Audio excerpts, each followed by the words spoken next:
प्रिय दोस्तों, हम एक महान गणितज्ञ और खगोल शास्त्री आर्यभट्ट के बारे में बात करेंगे।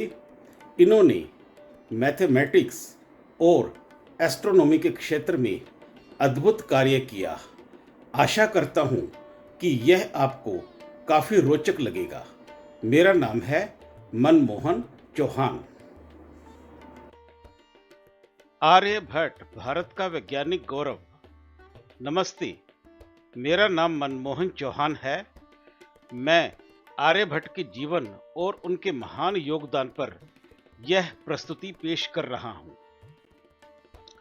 आर्यभट्ट का परिचय। आर्यभट्ट प्राचीन भारत के स्वर्णिम युग गोल्डन एज में जन्मे एक ऐसे असाधारण विद्वान थे जिन्होंने गणित, मैथमेटिक्स और खगोल विज्ञान, एस्ट्रोनॉमी के क्षेत्र में क्रांतिकारी योगदान दिया। उनका काम केवल गणनों तक ही सीमित नहीं था, बल्कि उन्होंने कई ऐसे सिद्धांत प्रस्तुत किए जो अपने समय से बहुत आगे थे। उन्हें अक्सर भारतीय खगोल विज्ञान के जनक के रूप में जाना जाता है, क्योंकि उन्होंने कई सदियों तक आने वाले विद्वानों और वैज्ञानिकों को प्रेरित किया। आर्यभट्ट का कार्य हमें यह सिखाता है कि किस तरह से ज्ञान और वैज्ञानिक सोच ने भारत की समृद्ध विरासत को आकार दिया। उनका जीवन और योगदान आज भी हमारे लिए प्रेरणा का स्रोत है, जो हमें प्राचीन भारत की वैज्ञानिक प्रगति के बारे में बताते हैं। जीवन और जन्म स्थान। आर्यभट्ट का जन्म 476 ईस्वी में हुआ था, लेकिन उनके सटीक जन्म स्थान को लेकर इतिहासकारों में अलग अलग मत हैं। कुछ विद्वानों का मानना है कि उनका जन्म केरल के अश्मक नामक स्थान पर हुआ था, जबकि अन्य मानते हैं कि उनका जन्म वर्तमान बिहार राज्य में हुआ था। हालांकि अधिकांश स्तोत्रों से यह ज्ञात होता है कि उन्होंने अपनी उच्च शिक्षा और वैज्ञानिक कार्य पाटलिपुत्र, आधुनिक पटना के पास स्थित कुसुमपुर में किए, जो उस समय एक प्रमुख बौद्धिक और शैक्षणिक केंद्र था। यह कहा जा सकता है कि आर्यभट्ट ने अपने ज्ञान और कार्य की नींव इसी ऐतिहासिक और जीवंत शहर में रखी, जहां उन्होंने अपने सबसे महत्वपूर्ण ग्रंथ की रचना की। शिक्षा और कार्य। आर्यभट्ट ने कुसुमपुर में एक उन्नत खगोलीय वेधशाला, एस्ट्रोनॉमिकल ऑब्जर्वेटरी और अनुसंधान केंद्र, रिसर्च सेंटर का नेतृत्व किया, जिसे गोल नाम से जाना जाता था। यह केंद्र उनके वैज्ञानिक प्रयोगों और खगोलीय गणनाओं का मुख्य स्थान था। उनके सभी महत्वपूर्ण विचार और खोजें उनके महान ग्रंथ आर्यभट्टीय में संकलित हैं, जो आज भी उनके ज्ञान का सबसे महत्वपूर्ण प्रमाण है। आर्यभट्टीय केवल एक पुस्तक नहीं थी, बल्कि यह गणित और खगोल विज्ञान के सिद्धांतों का एक व्यवस्थित संग्रह था, जिसने सदियों तक भारतीय वैज्ञानिक चिंतन को निर्देशित किया। आर्यभट्टीय आर्यभट्ट का सबसे प्रसिद्ध और प्रभावशाली ग्रंथ है। यह संस्कृत में लिखे गए 121 श्लोकों का एक संक्षिप्त संग्रह है, जिसे उन्होंने मात्र 23 वर्ष की आयु में रचा था। यह ग्रंथ 4 प्रमुख भागों में विभाजित है।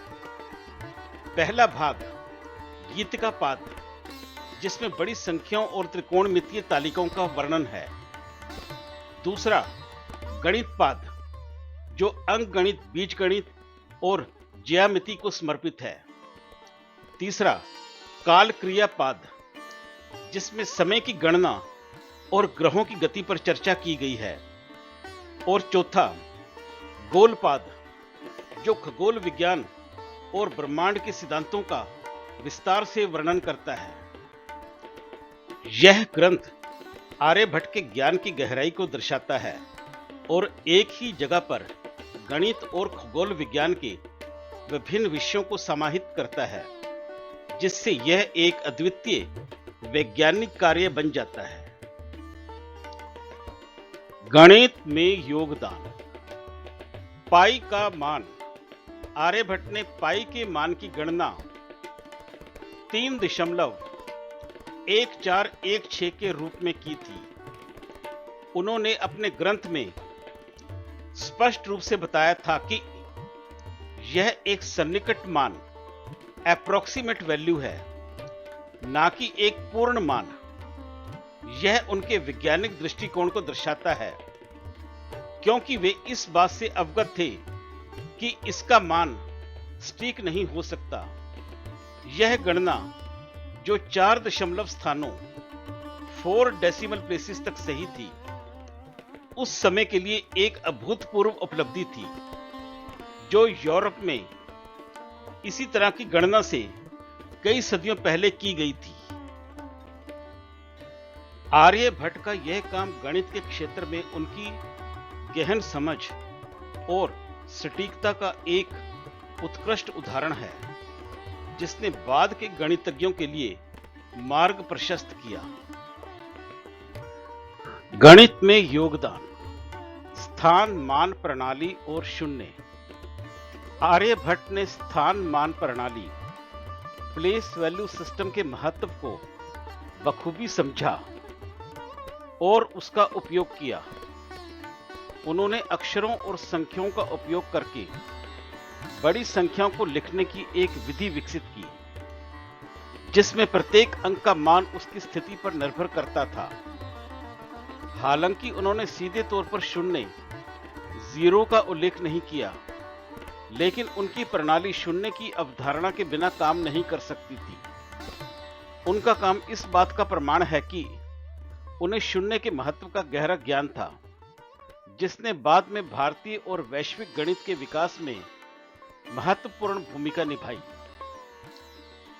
यह प्रणाली केवल संख्याओं को लिखने का एक तरीका नहीं थी, बल्कि यह गणितीय गणनाओं को बहुत सरल बनाने और उन्हें अधिक कुशल बनाने का एक क्रांतिकारी तरीका थी। गणित में योगदान। त्रिकोणमिति। आर्यभट्ट ने त्रिकोणमिति, ट्रिग्नोमेट्री के क्षेत्र में भी उल्लेखनीय योगदान दिया। उन्होंने ज्या साइन, कोज्या कोसाइन और उत्क्रम ज्या वर्साइन जैसी अवधारणाओं को परिभाषित किया। उनके ग्रंथ आर्यभट्टीय में उन्होंने ज्या तालिकाओं, साइन टेबल्स का एक विस्तृत सेट प्रस्तुत किया, जिसका उपयोग खगोलीय गणनाओं, एस्ट्रोनॉमिकल कैलकुलेशंस के लिए किया जाता था। ये तालिकाएं ग्रहों की स्थिति और गति की भविष्यवाणी करने में बहुत उपयोगी थी। आर्यभट्ट के त्रिकोणमितीय सिद्धांत और तालिकाएं इतनी सटीक थी कि इन्होंने खगोल विज्ञान के क्षेत्र में गणितीय गणनाओं को बहुत अधिक सरल बना दिया। गणित में योगदान। बीजगणित और अंकगणित। आर्यभट्ट ने बीजगणित, अलजेब्रा और अंकगणित, अर्थमेटिक के कई जटिल पहलुओं को भी हल किया। उन्होंने वर्गमूल, स्क्वायर रूट और घनमूल, क्यूब रूट निकालने की विधियों का वर्णन किया। उनके कार्य में रैखिक, लीनियर और द्विघात समीकरणों, क्वाड्रेटिक इक्वेशंस को हल करने के लिए स्पष्ट नियम भी शामिल थे। इसके अलावा उन्होंने कुटका नामक एक विशेष विधि का परिचय दिया, जिसका उपयोग अनिश्चित समीकरणों, इनडिटरमिनेट इक्वेशंस को हल करने के लिए किया जाता था, और यह विधि आज भी आधुनिक गणित में उपयोग की जाती है। आर्यभट्ट का यह योगदान यह दर्शाता है कि उनका ज्ञान केवल सैद्धांतिक नहीं था, बल्कि वे व्यवहारिक समस्याओं को हल करने की क्षमता भी रखते थे। खगोल विज्ञान में योगदान। पृथ्वी का घूर्णन। आर्यभट्ट पहले खगोल शास्त्री थे जिन्होंने यह साहसिक सिद्धांत प्रस्तुत किया कि पृथ्वी अपनी धुरी पर घूमती है। अर्थ रोटेट्स ऑन इट्स एक्सिस, उस समय की प्रचलित धारणा के विपरीत उन्होंने समझाया कि हमें तारे पूर्व से पश्चिम की ओर चलते हुए इसलिए दिखते हैं क्योंकि यह पृथ्वी का अपनी धुरी पर घूर्णन है, ना कि तारों की वास्तविक गति। इस सिद्धांत को समझाने के लिए उन्होंने एक साधारण और सहज नाव का दृष्टांत, बोट एनालॉजी दिया, जिसमें नाव में बैठे व्यक्ति को स्थिर पेड़ पौधे पीछे की ओर जाते हुए दिखाई देते हैं। आर्यभट्ट का यह सिद्धांत, जो उस समय के कई धार्मिक और पौराणिक विश्वासों के विरुद्ध था, उनकी वैज्ञानिक सोच की निडरता और असाधारण दूरदर्शिता को दर्शाता है। खगोल विज्ञान में योगदान, सूर्य और चंद्र ग्रहण। आर्यभट्ट ने ग्रहणों के पीछे की वैज्ञानिक सच्चाई, साइंटिफिक ट्रुथ को समझाया। उन्होंने बताया कि चंद्र ग्रहण, ल्यूनार एक्लिप्स, तब होता है जब पृथ्वी की छाया, शैडो, चंद्रमा पर पड़ती है, और सूर्य ग्रहण, सोलर एक्लिप्स, तब होता है जब चंद्रमा पृथ्वी और सूर्य के बीच आ जाता है। आर्यभट्ट की यह वैज्ञानिक सोच ने खगोल विज्ञान को अंधविश्वासों से मुक्त करने में एक महत्वपूर्ण कदम उठाया और यह साबित किया कि ब्रह्मांड के हर रहस्य को तर्क और गणना के माध्यम से समझा जा सकता है। खगोल विज्ञान में योगदान, सौरमंडल। आर्यभट्ट ने सौरमंडल के सूर्य केंद्रित मॉडल, हेलियोसेंट्रिक मॉडल का प्रस्ताव दिया, जिसमें उन्होंने बताया कि ग्रह सूर्य के चारों ओर परिक्रमा करते हैं। उन्होंने ग्रहों की गति, प्लैनेटरी मोशंस का सटीक वर्णन किया और उनके परिक्रमा काल, पीरियड्स ऑफ रिवोल्यूशन की गणना की। उन्होंने पृथ्वी के एक वर्ष के परिक्रमा काल को 365.256868 दिन, डेज बताया, जो आधुनिक गणना के बहुत करीब है। उनका यह मॉडल, जो सदियों बाद पश्चिमी दुनिया में पुनर्जीवित हुआ, यह दर्शाता है कि आर्यभट्ट को ब्रह्मांड की संरचना की गहन समझ थी। खगोल विज्ञान में योगदान, ज्योतिष और कैलेंडर। आर्यभट्ट ने हिंदू कैलेंडर, जिसे पंचांग भी कहते हैं, की गणना के लिए विधियां विकसित की। उन्होंने पृथ्वी की परिधि, सरकमफ्रेंस की गणना 39,968 किलोमीटर के रूप में की, जो आज के स्वीकृत मान के बहुत करीब है।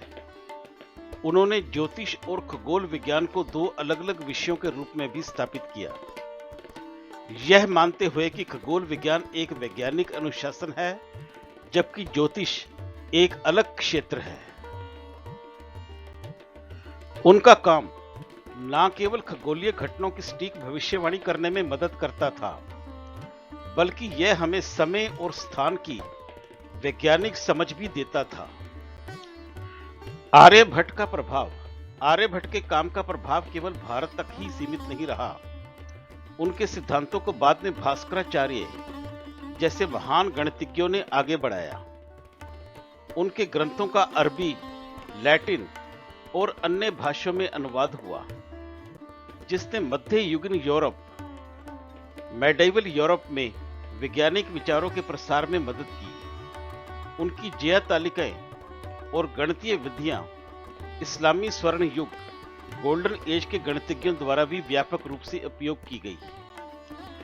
आर्यभट्ट का ज्ञान पूरे विश्व में फैला, जिससे यह साबित होता है कि ज्ञान की कोई सीमा नहीं होती। उनका काम आज भी दुनिया भर के वैज्ञानिकों को प्रेरित करता है। आर्यभट्ट के नाम पर भारत ने अपने पहले कृत्रिम उपग्रह, आर्टिफिशियल सैटेलाइट का नाम आर्यभट्ट रखा, जिसे 1975 में लॉन्च किया गया था। यह भारत के वैज्ञानिक समुदाय द्वारा उनके प्रति एक महान श्रद्धांजलि थी। इसके अलावा चंद्रमा पर एक क्रेटर और मंगल, मार्स पर एक भूभाग का नाम भी आर्यभट्ट के नाम पर रखा गया है, जो खगोल विज्ञान के क्षेत्र में उनके योगदान को अंतर्राष्ट्रीय स्तर पर मान्यता देता है। ये सभी सम्मान इस बात का प्रतीक है कि आर्यभट्ट का नाम और उनका काम आज भी हमारे लिए गर्व का विषय है और वे हमें वैज्ञानिक प्रगति के लिए प्रेरित करते हैं।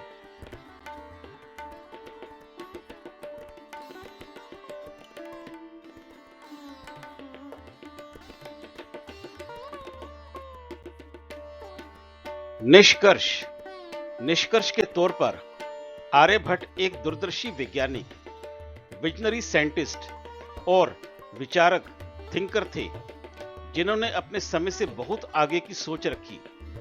उनके काम ने न केवल प्राचीन भारत, एंशिएंट इंडिया में गणित और खगोल विज्ञान की नींव रखी, बल्कि उनका प्रभाव सदियों तक वैश्विक वैज्ञानिक क्रांति में भी महसूस किया गया।